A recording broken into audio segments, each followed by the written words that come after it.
울산 울주군 서범수입니다. 장관님, 이번에 특별재난지역 18군데를 선포를 하셨죠? 예. 그런데 특별재난지역으로 선포를 하면 민간 피해가 완전히 보상이 되는 겁니까? 완전히 보상된다고 보기는 어렵습니다만. 그렇죠. 예. 그래서 그런 게 이제 문제가 되는데, 국민들께서는 특별재난지역으로 선포가 되면 완전히 어마어마하게 보상을 많이 받는다 라고 생각을 하시는데, 실제로 그렇지는 않으니까 주민들이 실망을 하고 좀 항의를 하는 그런 부분들도 있다고 저는 이야기를 드립니다. 예, 많이 있습니다. 그럼요. 그래서 아마 해안부 자체에서도 특별재난지역 선포 이런 제도를 계속 해야 되느냐 하는 그런 생각들도 있는 모양입니다. 예.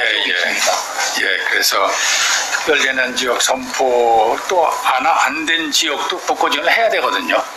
그래서 그 대안으로 지금 해안부에서 풍수의 보험을 지금 사업을 하고 계시지 않습니까? 예. 그런데 이 풍수의 사업에 대한 결산 자료를 보면 계속 3년 동안 이 연도별 가입률이 감소를 하고 있고, 특히 2019년도에 보면 78.8% 정도밖에 소진을 못하고 있습니다. 그래서 제 생각은 특히 비 피해가 많은 지역, 그리고 풍수해가 많은 지역을 중심으로 해서 자치단체하고 같이 이걸 단체로 좀 가입을 할 수 있는 방법이 없는가 한번 연구를 좀 해주시기 바랍니다. 그러면 민간인들이 자기네들이 피해를 입은 게 어느 정도 복구가 안 되겠느냐, 그걸 좀 활성화시키는 방안을 좀 찾아주시기 바랍니다. 그것도 하나의 방안일 것 같습니다. 조항희 사무총장님, 선관위, 내년 4월 7일 날 서울하고 부산시장 보궐선거 있죠? 예, 그렇습니다. 보궐선거 비용이 얼마나 하셨습니까?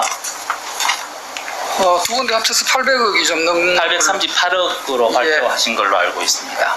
근데 그 돈을 전부 서울시하고 부산시에서 전액 부담해야 되는 거죠?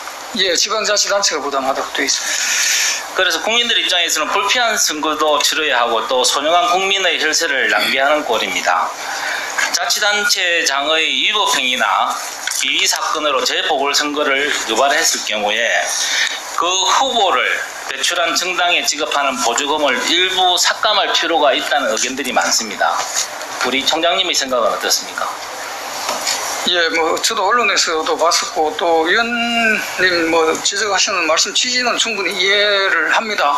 근데 이제 여러 가지 같이 고민해야 될 것들이 좀 많이 있다고 생각을 합니다. 헌법상 후보자 책임을 정당에 물을 수 있느냐 하는 그런 자기 책임의 원칙이라든가, 또 결국 그것도 자기 책임의 원칙이죠. 자기 당에서 그 후보자를 잘못 공천을 했습니다. 그리고 또 정당 활동의 자유라든가, 또 정당의 어떤 도 육성을 위한 보조금 제도를 또 반대로 또 운영하는 이런 부분들도 심도 있게 고민을 해보고, 그래서 고민을 해보시고, 그리고 어느 경우에 어느 정도 어떤 방법으로 그렇게 페널티를 먹일 것인가 하는 부분은 우리 의원실하고 같이 한번 논의를 좀 해주십사 부탁을 드립니다. 국회에서 논의가 되면 저희들도 의견을 선관위 자체에서도 좀 고민을 좀 해주시기 바랍니다.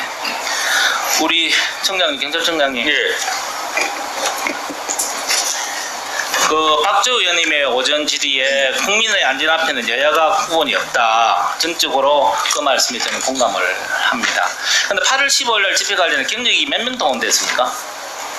한 9,000명이라던데, 아홉 전에는 차장께서. 그거는 이번에 전수조사를 하는 대상 경찰관이 같이 간접 접촉한 경찰관 1,400명까지 포함하면 9,000명이었습니다. 그러면 그때 큰 집회가 몇 개 있었죠? 보수단체 집회, 민노총 집회 여러 개 있었죠? 그죠? 집회가 허용된 것은 2군데입니다. 하고, 그리고 또 민노총 집회도 했었죠?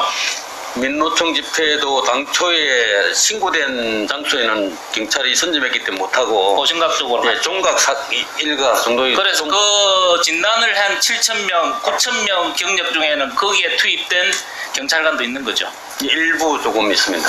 그런데 그 집회를 관리하기 위해서 투입된 경찰관들은 전부 진단을 하는데, 그 실제로 집회를 한 민노총 사람들에게는 왜 자가격리라든지 진단하라는 소리를 안 합니까? 우리 정부에서는 청장님 이야기는 아니죠. 장관님 어떻게 생각하십니까? 그걸 관리하기 위한 경찰관들은 자가 진단을 하는데 실제로 집회를 한 민노총 노조원들에는 자가격리라든지 진단하는 소리를 안 한단 말입니다. 그러놓고는 보수단체에 있는 강화문에 있는 사람들한테만 늘상 자가격리해라 진단해라고 지금 이야기를 하고 있어요. 너무 갈라치기 하는 거 아닙니까? 제가 말씀드리고 싶은 거는 아까도 제가 말씀 국민의 안전 앞에는 여야품은 없습니다. 진영 대결, 이념 대결, 갈라치기 하지 말자 이야기입니다. 그래서 장관님께서도 그런 그래야 될 것 같습니다. 이야기를 예. 우리 청장님, 예. 지난번 여가부 장관께서는 답을 못 하시던데 오거돈 전 부산시장 건하고 박원순 전 서울시장 사건 권력형 성범죄입니까 아닙니까? 저희들은 법상으로 강제추행 등 이런 식으로 불러야지. 그러니까 권력형 아니 청장님 생각에 권력형 성범죄입니까 아닙니까? 라고 보십니까 안 보십니까? 그 서울시장 건에 대해서는 아직 수사가 진행 중이기 때문에 성격 규정하기는 좀 어렵다고 생각합니다.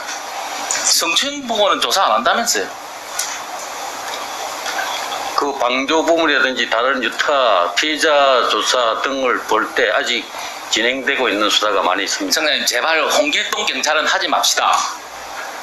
그 아버지라 해야죠. 이게 권력형 성범죄 아닙니까? 왜 그걸 이야기를 못합니까?